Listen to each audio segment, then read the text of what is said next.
भद्रं कर्णेभिः शृणुयाम देवाः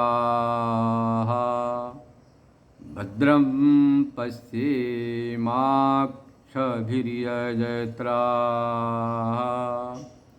स्थिरैरङ्गैस्तुष्टुवाग्वंशस्तनूभिर्व्यसेम देवहितं यदायुः स्वस्ति न इन्द्रो वृद्धश्रवाः स्वस्ति नः पूषा विश्ववेदाः स्वस्ति नस्तार्क्ष्यो अरिष्टनेमिः स्वस्ति नो बृहस्पतिर्दधातु ओम शांति शांति शांति। पतित पावनी कलुष भंगिनी माँ गंगा के तट पर समस्थित श्री विद्यालोक न्यास हरिद्वार से आप स्वाध्याय श्रवण कर रहे हैं। बड़ा सुंदर श्रावण मास चल रहा है, वो भी आप पतित पावनी माँ भगवती गंगा के तट पर बैठकर सत्संग श्रवण कर रहे हैं। आधुनिक यंत्रों से घर घर तक आपका सत्संग प्राप्त हो रहा है। भगवान श्री कृष्ण ने गीता में बात बताई है, देशे काले पात्रे च तद्दानम सात्विकम स्मितम। अपने आप में एक देश का, काल का, पात्र का वैशिष्ट्य होता है। सुंदर पवित्र देश से सत्संग सुनना या देश में बैठना, दोनों ही बातें हैं। ऐसे ही सुंदर पात्र हो, सत्पात्र हो, उसको दान देना या उससे दान लेना। सुंदर काल हो, श्रावण मास है, सोमवार है या एकादशी है, प्रदोष है, महाशिवरात्रि इत्यादि, इनकी बड़ी महिमा है। तो भगवान कृपा से हम सभी लोग ब्रह्म सूत्र का स्वाध्याय श्रवण कर रहे हैं। ब्रह्म सूत्र शब्द की व्युत्पत्ति आप जानते ही हैं। ब्रह्मण सूचकः वाक्यानि, जो ब्रह्म परमात्मा को सूचित मतलब बताने वाले वाक्य, उन वाक्यों पर जो गंभीर वेद व्यास भगवान जो साक्षात नारायण के अवतार, आदि शंकराचार्य जी जो साक्षात रुद्र के अवतार हैं, उनका जो गंभीर चर्चा है उसी को ब्रह्मसूत्र हम कहते हैं। तो ब्रह्मसूत्र जैसे कि सुप्रीम कोर्ट में दो पक्ष होता है, वादी प्रतिवादी। अब किसी ने कहा जगत सत्य है तो कहा दूसरे ने कहा जगत मिथ्या है। एक पक्ष ने कहा कि संसार मिथ्या है, दूसरे ने कहा संसार सत्य है। तो दोनों पक्षों को सुनने के बाद जो निर्णय देता है, जो जज, नहीं भाई ये जगत तो मिथ्या ही है क्योंकि परिवर्तनशील है। दूसरे ने कहा नहीं, जगत को सत्य है क्योंकि दिखाई पड़ता है, प्रतीति में आ रहा है, अनुभव में आ रहा है। तो दोनों की तर्कों को सुनने के बाद न्यायाधीश क्या करता है, अपना निर्णय सुनाता है, भाई जगत तो मिथ्या ही है क्योंकि परिवर्तनशील है, अबाध्य नहीं है। त्रैकाल्य अबाध्य का नाम सत्य है, चूँकि यह जगत तीनों काल में बाधित नहीं हो रहा। जगत तीनों काल में बाधित नहीं हो रहा है। किसी ने कहा, किसने कहा? पूर्व पक्ष ने। जगत तीनों काल में बाधित नहीं हो रहा, जागृत में प्रतीत हो रहा, सपना में प्रतीत हो रहा है, सुषुप्ति में भी अनुभव स्वरूप है। जगत को सत्य मान लो। पूर्व पक्षी ने कहा नहीं, देखो, सिद्धांत ने कहा नहीं, देखो बचपना का बाद हो गया जवानी से, जवानी का बुढ़ापे से, अवस्था का बाद देश से, काल से, अवस्था से, व्यवस्था, सबका बाद हो रहा, परिवर्तन हो रहा है। तो जगत यह परिवर्तनशील मानने की बात है। कैसे? अवस्था से, व्यवस्था से, देश से, काल से, इसलिए मिथ्या है। सारे तर्कों को सुनने के बाद न्यायाधीश ने कहा जगत मिथ्या ही है। क्यों? परिवर्तनशील होने से। सत्य की परिभाषा बनाए जो अपरिवर्तनीय हो, अकाट्य हो, अबाध्य हो।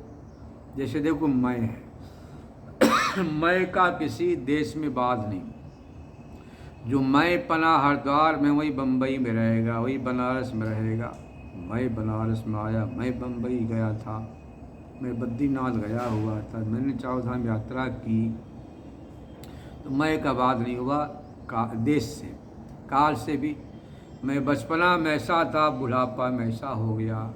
तो मैं जो बचपना में, वही मैं बुढ़ापा में प्रतीत हो रहा। इसलिए मैं पद जो लक्ष्यार्थ है, ब्रह्म आत्मा वह तो सत्य है, और मैं का जो वाच्यार्थ शरीर आदि संसार मिथ्या। तो ब्रह्म सूत्र न्यायाधीश का काम करता है। 555 सूत्रों के द्वारा निर्णय किया है कि यह सत्य है, यह सत्य है, गलत है, सही, उसी का नाम ब्रह्म सूत्र है। तो जीवन में यदि ब्रह्म तत्व का, आत्म तत्व का साक्षात्कार हो जाए, ज्ञान हो जाए, इससे बड़ी कोई चीज़ हो नहीं सकती है। संसार में जो भी मिला है, मिलेगा, मिलने वाला सब छीन हो जाएगा, सब मिट्टी में मिल जाएगा। एकमात्र ऐसी हमारी आत्मा ही है जो आपके साथ सदा रहेगी, सनातन है, कभी मिटने वाली, मरने वाली नहीं है। तो ब्रह्म सूत्र क्या करता है कि 555 सूत्रों के द्वारा जहाँ जहाँ विरोध है उसका परिहार करना, समन्वय करना, इन बातों को बताता। आप श्रवण कर रहे हैं, कल आप लोगों ने, हमने मिलकर बड़ा सुंदर रुद्राभिषेक संपादित किया। श्रावण मास, प्रदोष पर्व, प्रदोष काल, सोमवार, 4 ही विशेष संयोग थे। और जीवन में 4 ही पुरुषार्थ है, धर्म, अर्थ, काम, मोक्ष। 4 पुरुषार्थ हैं और 4 का योग था। श्रावण मास, सोमवार, प्रदोष पर्व तिथि और प्रदोष काल। तो नारायण यदि हमारे जीवन में सुंदर काल हो, सुंदर देश बीता, हरिद्वार तीर्थ, गंगा किनारे, सुंदर पात्र भी, विद्वान ब्राह्मण महात्मा, इससे संपुटित होकर यदि जीवन में ऐसा समय आ जाए तो बड़ा भारी समझना कि हमने जन्म जन्मांतर में पुण्य किया था। तो आपने महारुद्राभिषेक का दर्शन किया, लाभ उठाया। ज्ञान गंगा जैसे भगवती गंगा अजस्र नित्र प्रवाहित हो रही है, ऐसे हमारे जीवन में स्वाध्याय गंगा भी प्रवाहित होना चाहिए। शास्त्रों में स्पष्ट किया है कि स्वाध्याय प्रवचनाभ्याम मां प्रमदितव्यम। स्वाध्याय से, प्रवचन से प्रमाद नहीं करना चाहिए। प्रमाद शब्द की परिभाषा आचार्य ने किया है, अवश्यम भाविनी कार्य प्राप्ते अद्य स्वो परस्व करिष्यामीति प्रमादः। बहुत जरूरी काम हो, उस काम को टालने का नाम प्रमाद है। जैसे विद्यार्थी के जरूरी काम है स्वाध्याय, पढ़ना लिखना, किसान काम है खेती करना, व्यापारी काम व्यापार करना, और आप लोगों क्या काम? भक्त का भगवान की भक्ति करना। तो परमात्मा का जो प्राप्ति है, परमात्मा की प्राप्ति बहुत जरूरी काम है, और वह जो काम उसमें प्रमाद बिल्कुल नहीं करना, मतलब टाल मटोल करना, कल कर लूँगा, परसों कर लूँगा, बाद में कर लूँगा, फिर कर लूँगा, अभी जल्दी क्या है। आपने कथा सुनी ना, अभी जल्दी क्या है। एक सत्संगी बहन थी, नित्य प्रति सत्संग सुना करती थी। उसने कहा, पति से देखो जी, श्रावण महीना है, सोमवार का दिन है, अच्छा समय है, चलो रुद्राभिषेक करवा लें, ये धन की कमाई तो चलती रहेगी, व्यापार चलता रहेगा। पति ने कहा, अगले सोमवार कर लेंगे। इस प्रकार से 4 सोमवार बीत गए, रुद्राभिषेक हुआ ही नहीं। बस हमेशा टालता था, तू कर ले, तू कर ले, मेरे पास समय नहीं, फुर्सत नहीं, तो पैसे नहीं, ऐसे बहाना बनाता रहा। दुनिया के काम के लिए पैसे भी हो जाते, समय ही मिल जाता है। पत्नी बहुत बुद्धिमान थी, सोची कैसे सन्मार्ग में लाऊं। एक दिन श्रीमान जी बीमार हो गए। बीमार होने के बाद बोले, जा जल्दी से दवाई फला दुकान से लेकर आ। कहा ठीक है, बच्चे को मेरा तैयार करके स्कूल भेज दो, फिर लेके आता हूँ। अब दोपहर हो गया, बोला अब तो ला। बोले जाओ भोजन पानी तैयार कर लूँ, फिर लाऊंगी। ऐसे करते करते शाम हो गया। बोला कब लाएगी, मैं मर जाऊंगा तब लाएगी। अब पत्नी को मिला मौका, बोले आप तो बोलते मैं तो मरने वाला नहीं, अभी तो मैं जवान हूँ, अभी जल्दी क्या है।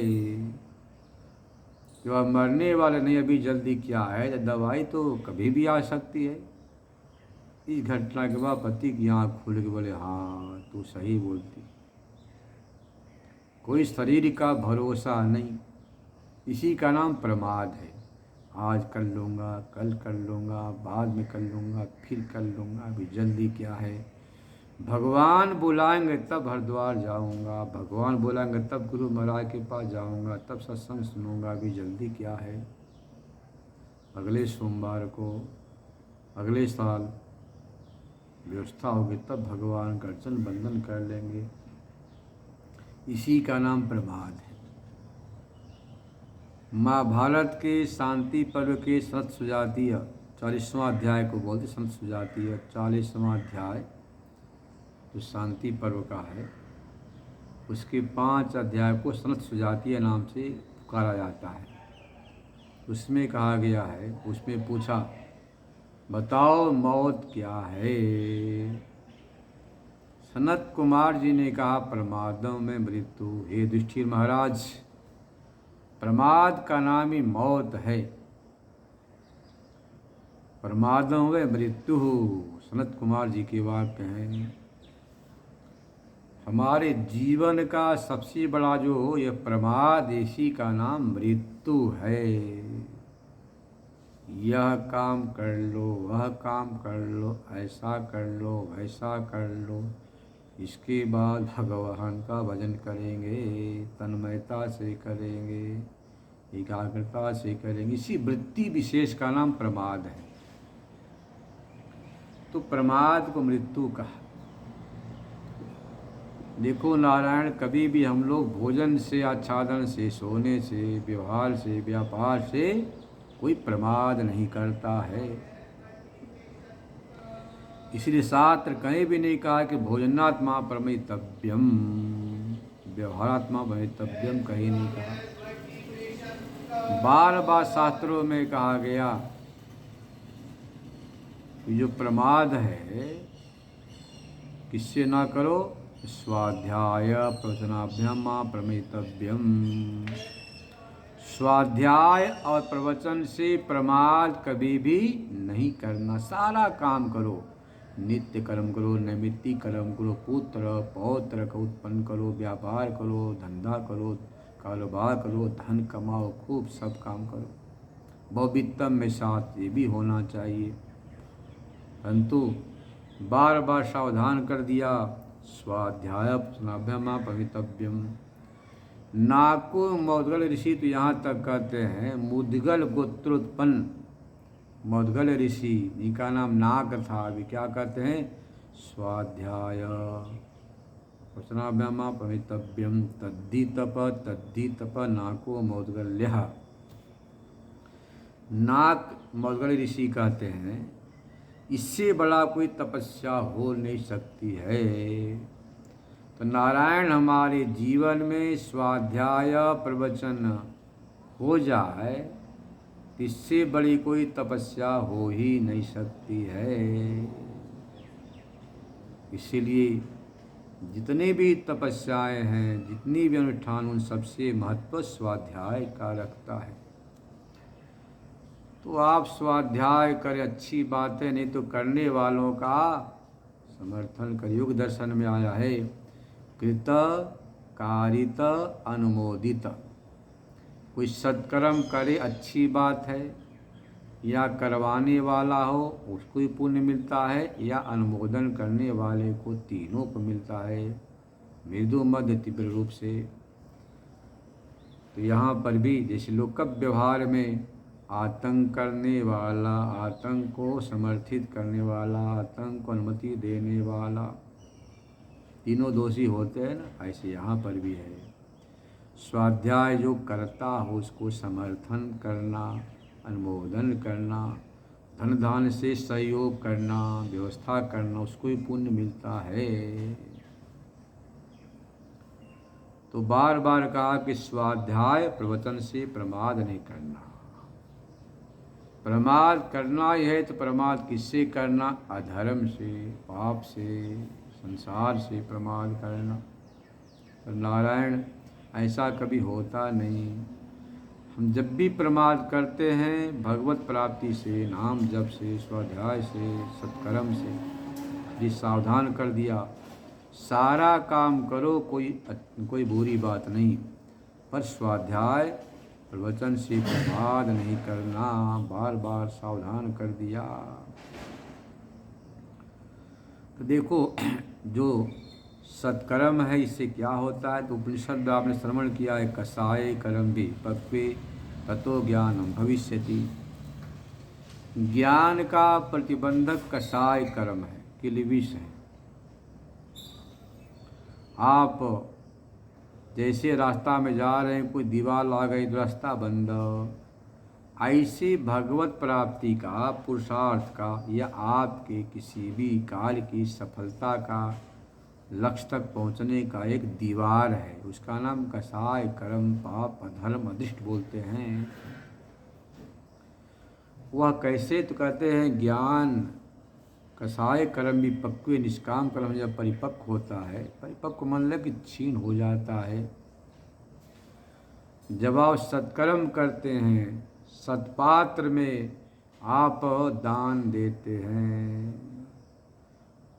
वह भी एक पवित्र देश हो, हिमालय, गंगा आदि, पवित्र काल हो, श्रावण मास हो, प्रदोष हो, सोमवार इत्यादि, और पात्र के विषय में कहा श्रोत्रिय ब्रह्मनिष्ठ हो। सबसे उत्तम पात्र श्रोत्रिय ब्रह्मनिष्ठ को बताया है। इसके बाद में वेद पाठ करने वाले ब्राह्मण हो, गौ माता हो। देखो, दीन को, दुखी को, गरीब को देना, ध्यान रखना, दान नहीं कहलाता है। बहुत लोग अभी भटके हुए हैं।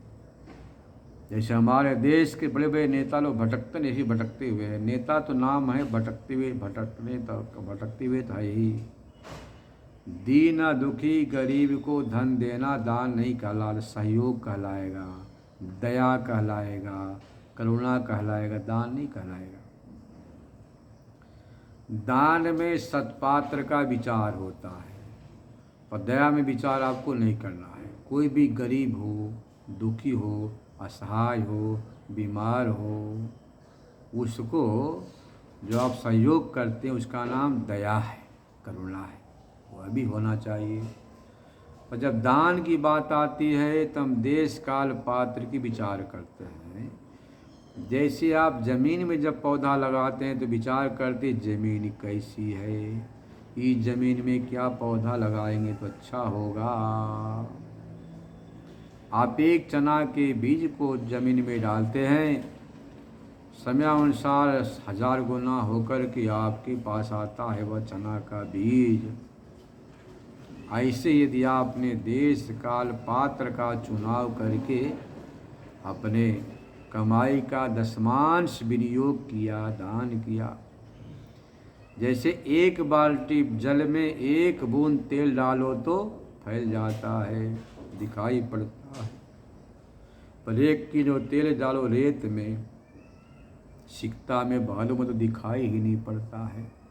ऐसे अपात्र को दिया गया जो दान है वो फलित नहीं होता है, सत्पात्र में देने पर फलित होता है। इसलिए देशे काले पात्रे च तद्धर्म सात्विकम सिद्धम भगवान ने गीता में कह दिया है। तो नारायण, इन सत्कर्मों से प्रत्यवाय का परिहार होता है। जब प्रत्यवाय का परिहार होता है, चाहे लौकिक हो चाहे पारलौकिक हो, किसी भी कार्य को करने में उत्साह होता है। जिस प्रकार से स्नान करने से कुछ मिलता नहीं, कुछ बढ़ता नहीं, परंतु स्नान न करने से बीमारियां होती हैं, बेचैन होते हैं, सिर दर्द होता है, शिरोवेदना होती है। जैसे स्नान किया शरीर हल्का ताज़ा हो गया, स्वस्थ हो गया, मस्तिष्क भी स्वस्थ हो जाता, बुद्धि स्वस्थ हो जाती, किसी भी काम करने में मन लग जाता है। ऐसे यहाँ पर है, जब आप दान यज्ञ याग सत्कर्म संपादित करते हैं तो आपका चित्त शुद्ध होता है। भागवत में भी आता है, जहाँ भगवान श्री कृष्ण का जन्म होता है, उस जन्म के प्रसंग में एक श्लोक आता है कि द्रव्याणि शुद्ध्यन्ति दानैः, दान से द्रव्य की शुद्धि होती, आत्मविद्या से आत्मा की शुद्धि, मन की शुद्धि होती है मंत्र जप से, बुद्धि की शुद्धि होती है विचार से। तो अनेक शुद्धियों का विचार किया। गर्भ की शुद्धि होती संस्कार से। जिस प्रकार से कपड़े को धो दिया तो शुद्ध हो गया, ऐसे यहाँ पर भी सबकी शुद्धि का विधान किया है। और जैसे ही आहार व्यवहार शुद्ध हुआ, आहार शुद्धो सत्व शुद्धि उपनिषद का मंत्र है। जब आहार व्यवहार शुद्ध होता है तो अंतःकरण की शुद्धि होती है। सत शुद्धो ध्रुवा स्मृति, अंतःकरण के शुद्ध होने के बाद स्मृति आपकी अच्छी हो जाती है। इसके बाद क्या होता है, सारे ग्रंथियों का विमोक्ष हो जाता है। आहार शुद्धो सत्व शुद्धि, सत शुद्धो ध्रुवा स्मृति, स्मृति लंबे स्वर्गंधना भी प्रमोक्ष। तो आहार व्यवहार की शुद्धि पर बड़ा ही जोर दिया है। आचारहीनम पुनन्ति न वेदाः, आचारहीन को तो वेद भी शुद्ध नहीं कर पाते हैं, यहाँ तक कह दिया। तो नारायण, हमारे जीवन में बहुत जरूरी है यह आहार व्यवहार शुद्ध हो, उसका दिन चित्त की शुद्धि है। चित्त शुद्ध होने के बाद ध्रुवा स्मृति मतलब आत्म विषयणी स्मृति परिपक्व हो जाती है। मैं आत्मा हूँ, अनात्मा नहीं हूँ, ऐसा परिपक्व ज्ञान होने के बाद सारे ग्रंथियों का छेदन भेदन हो जाता है। ग्रंथियाँ 3 हैं, प्रमात्रिगत, प्रमाणगत, प्रमेयगत।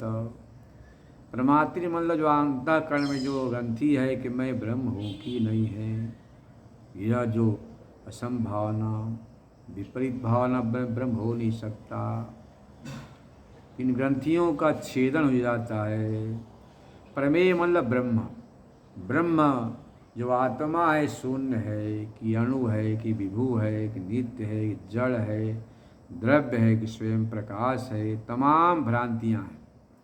अब देखो, बहुत लोग ब्रह्म मानते हैं तो कोई उसको माना शून्य, कोई क्षणिक विज्ञान माना, कोई पुरुष मान लिया, पुरुष विशेष कोई मान लिया, किसी ने द्रव्य मान लिया। नैयायिक द्रव्य वैशेषिक द्रव्य मानते हैं, कोई कहता ज्ञान का आधार है, वेदांत कहता ज्ञान स्वरूप आत्मा है, ब्रह्म है। तो प्रमेयगत भी संशय दूर हो जाता है, प्रमात्रिगत प्रमाण में भी दृढ़ता हो जाती है, सत्य है। तो तमाम ग्रंथियों का छेदन भेदन हो जाता है आत्मज्ञान से। तो प्रारंभ हुआ आहार शुद्धि से। आहार शुद्धो ध्रुवा सिद्धि सत्य शुद्धि। तो नारायण हमारे जीवन बहुत जरूरी है। इन सब की शुद्धि इर्दर्द भी हम लोग सत्कर्म करते हैं और करना भी चाहिए सत्कर्म।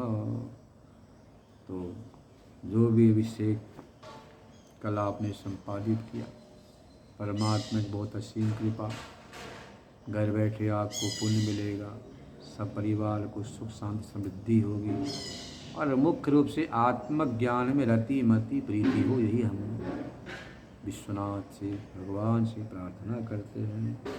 आगे चलिए एक अधिकरण देख लें। कृतातयाधिकरणम कृताते अनुशयवा स्मृतिभ्याम तथेतम अनियम च। इस सूत्र में विचार कर रहे हैं। तीसरे अध्याय के प्रथम पाद का 8वां सूत्र है कि जो कर्मी है, जो यहाँ से कर्म करके स्वर्गलोक में जाता है, तो स्वर्गलोक में जाने के बाद उस लोक को प्राप्त कराने वाले जो कर्म हैं, उस कर्म से अतिरिक्त जो कर्म है उसका नाम अनुशय, ध्यान रखना, उसका नाम अनुशय है। मतलब स्वर्ग लोक को प्राप्त कराने वाले जो कर्म, उनसे जो बचे खुचे कर्म का नाम अनुशय शब्द है, अनुशय बोलते हैं। उससे युक्त होकर जीवात्मा इस लोक में आता है। इसी बात का निश्चय करने के लिए अधिकरण का प्रारंभ होता है।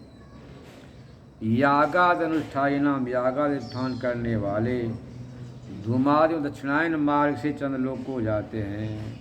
वहाँ जाने के बाद भुक्त भोगा नाम, मतलब अपने कर्मों के फल को समाप्त करने के बाद इस लोक में लौट कर आते हैं। तस्मिन् यावत् संपातम उच्छित्वा अथएतमेव ध्यानं प्रनिवर्तन्ते थेतम। जब तक उनके वे कर्म हैं, उन कर्मों को भोग होने तक वहाँ रहते हैं। उन कर्मों को छीड़ होने के बाद श्लोक में आते हैं। कहाँ आते हैं?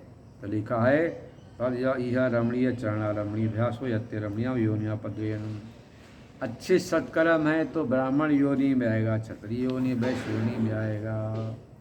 यदि कपूरी चरण है, निंदित कर्म है, तो स्व सूकर योनि, कुकर योनि, चांडाल योनि को प्राप्त होता है। तो चंद्रलोक से लौट कर इसके विषय में कहा है। तो अनुशय शब्द का अर्थ है कि स्वर्ग लोक के प्रापक जो कर्म हैं, उससे जो अतिरिक्त कर्म, उनका नाम अनुशय है। उनके साथ लौट कर आता है, अनुशय कर्मानुसार। अब जैसा अनुशय है उसके अनुसार ही उत्तम मध्यम अधम लोकों की योनियों की प्राप्ति होती है। तो पूर्व पक्ष कहता है तस्मिन् यावत् संपातम उषित्वा अथएतमेव ध्यानं पुनः निवर्तन्ते। तस्मिन् यावत् संपातम, जितने सत्कर्म हैं उतने काल तक वहाँ पर रहता है, इसके बाद पुनः लौटता है, ऐसी श्रुति कहती है। तो यावत् संपातम उषित्वा जो कहा, उससे क्या सिद्ध हुआ कि यावत् कर्म फल लोक, जितना कर्म है उन कर्मों को छीण करने के बाद लौट कर लाता है। यावत शब्द से क्या सिद्ध होता है कि संपूर्ण कर्मों के छीण होने के बाद लौटता है। इसीलिए क्या सिद्ध होता है कि सारे कर्मों के फल को भोग करने के बाद ही लौटता है, ऐसा पूर्व पक्षी कहता है। तब सिद्धांती कहता ऐसी बात नहीं है भैया। जिन कर्मों को करके स्वर्गलोक में गया, चंद्रलोक में, उन कर्मों के छीड़ होने के बाद लौटता है। कर्म तो हजारों प्रकार के हैं, लाखों प्रकार के हैं, लिख दिया स्पष्ट। येन कर्मणा चंद्रलोकम आरूढ़ा फलो भोगाय तस्मिन्नेव कर्मणि भोगेन क्षपिते सति तद इतर कर्म विशिष्टा अवरोहन्ति। जिन कर्मों को करके स्वर्गलोक में गया, चंद्रलोक में, उन कर्मों को भोग करने के बाद लौटता है, इसका तात्पर्य है उससे जो भिन्न कर्म है उन कर्मों को लेकर आता है।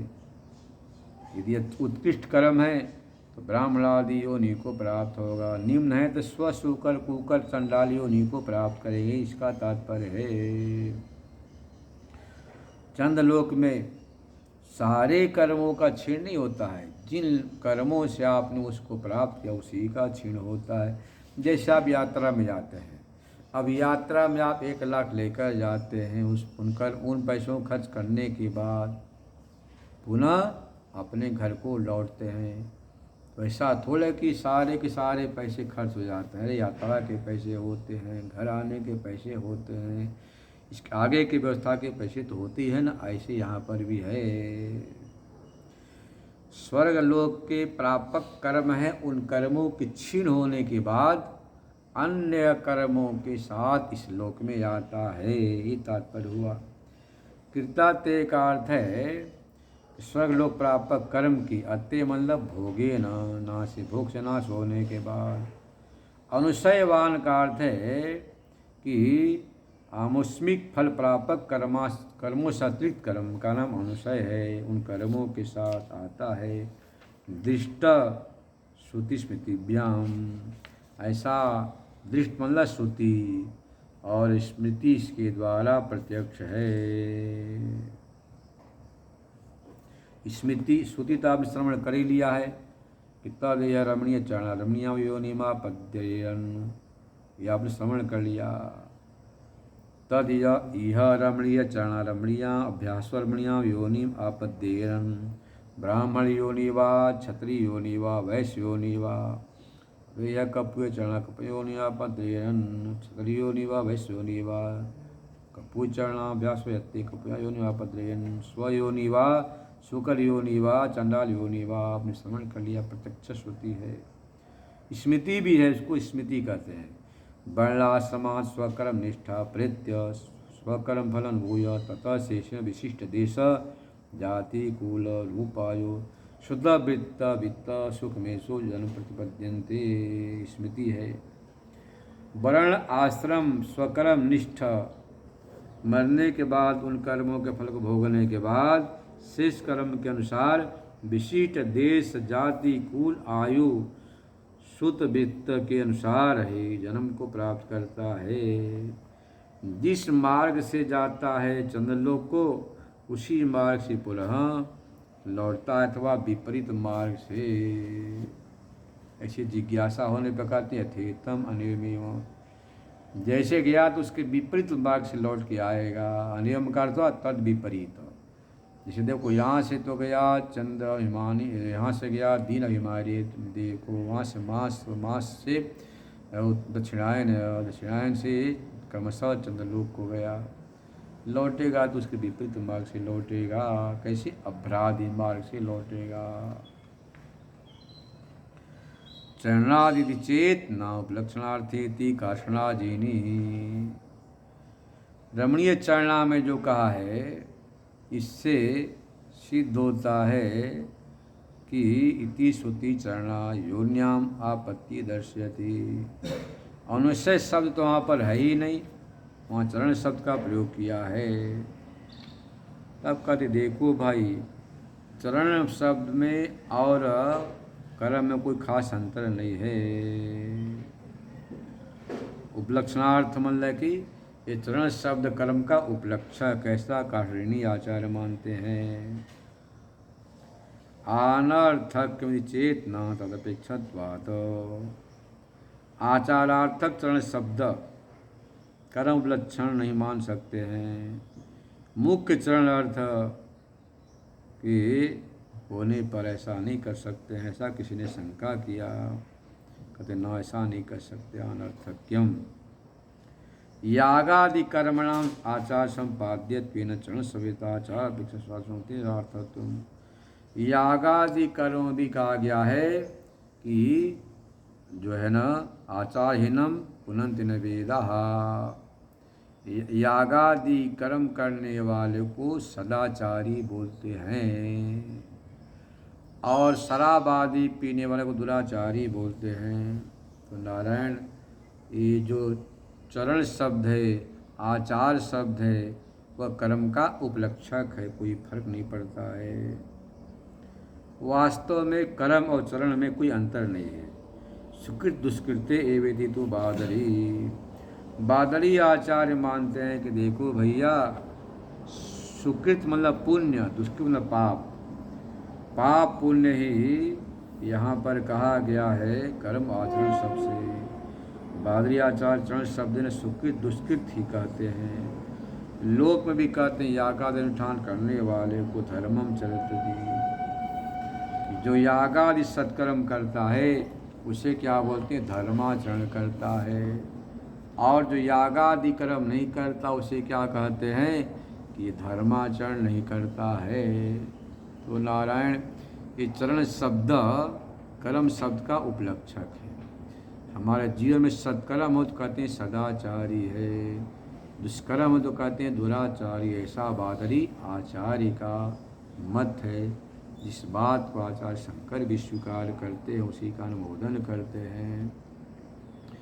तो जीवात्मा अच्छा सत्कर्म किया तब तो कर्म के सामर्थ्य स्वर्गलोक को जाकर और अच्छे कर्मों के बचे होने से इस योनि में आएगा, ब्राह्मण आदि क्षत्रिय वैश्य आदि योनि में। और निंदित कर्म है तब तो स्वयोनि कुकर चांडाल योनि को प्राप्त करता है। तो देखो कर्म की महिमा है। यदि ज्ञान हो गया तब तो मुक्त हो जाता है, ज्ञान नहीं हुआ तो इस लोक में आना ही क्षीणे पुण्य मर्त लोके विसंति व्यवस्था बनी रहती। पर अनुशय के साथ आएगा।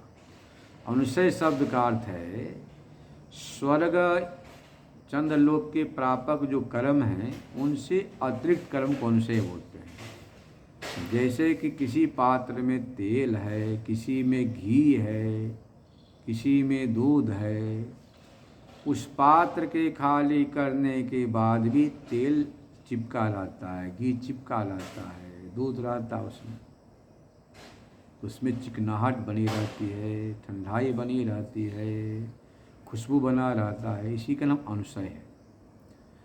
तो उन कर्मों को भोग होने के बावजूद भी जो अच्छे पुण्य कर्म उसके सहारे इस लोक में ब्राह्मण आदि पवित्र योनि को प्राप्त करता है। अनुशय हुआ, उन कर्म से युक्त होकर अब ब्रह्मंडल मेघ बनेगा, वहाँ से विष्ट्यादि क्रम से अन्न में आएगा और अन्न जो खाएगा उसके पेट में जाएगा, वहाँ से वीर्य बन के साथ चिपकेगा, वहाँ से मादा गर्भ में जाएगा। कहते बड़ा ही कठिन है। मान लो अन्न को नपुंसक खा लिया तो फिर गया, फिर लौट के दोबारा आना पड़ेगा। तो देखो अनुशय ये तस्मात् प्रपदनम अति कठिनम, कठिन ऐसा श्रुति में बताया गया है। और दूसरा है 84 लाख योनियों में भटकने के बाद एक बार आपको मनुष्य शरीर की प्राप्ति होती है।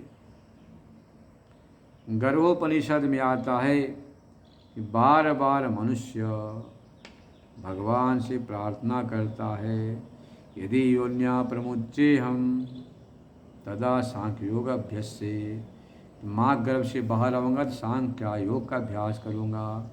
यदि योन्या प्रमुच्चे हम तदा शाम सिद्धम भजाम्यम, भगवान शंकर का भजन करूँगा, नारायण का शरण लूँगा, नारायण शरणम प्रपद्ये, ऐसा प्रतिज्ञा करता है।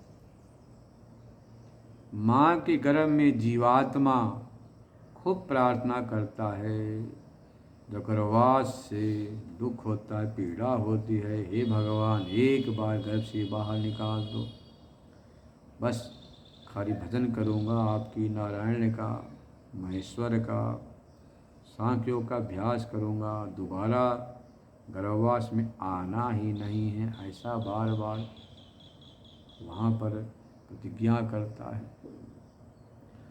और जैसे वैष्णवी हवा लगती वही सब भूल जाता है। श्री नारायण सब कुछ छोड़कर सर्वम हरि स्मर्तव्यम, संसार के तमाम कार्यों किनारे करके जरूर 24 घंटे में से 2.5 घंटा निकाल कर, चाहे कोई भी हो, सदगृहस्थ हो या विरक्त हो, नाम जप कलयुग केवल नाम आधारा। जो भी नाम हो, चाहे ओम नमः शिवाय सबसे प्यारा नाम।